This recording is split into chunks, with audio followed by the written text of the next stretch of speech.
көмектесші. Ой, мөлдір, маған еден жуу керек, одан соң кешкі ас дайындау керек, одан кейін шаңдардың бәрін сүрту керек, осын кір Ал жуу. егер мен саған суши мен пицца берсем?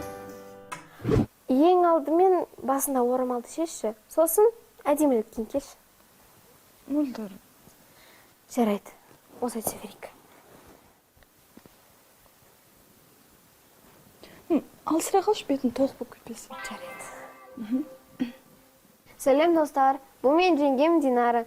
Сөз кезегін оған берейік. Сәлем, менің есімім Динара. Менің жасым 23-те болса да, мен тұрмыстамын.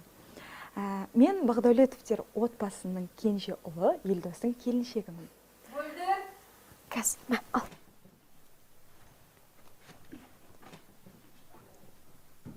Мен Астанаданмын. Біз Елдос екеуміз алғаш рет Астанада танысып, бір-бірімізге ғашық болып қалдық. Одан кейін Елдос мені Алматыға келді. Мен шетелде оқыдым. Жарайды, ол маңызды емес. Бағдәулетовтер отбасына келгенде мен өзімді біртүрлі сезіндім. Өйткені абысындарым басында маған көмектескісі келмей біртүрлі қарады. Ал енем болса әрдайым абысындарымды мақтай беретін. Мен әрдайым өзімнің енем сондай мейірімді, қайырымды жан болса екен деп қатты армандайтынмын. Ал бірақ мен көйлек киген мыстан кемпірге тап болдым.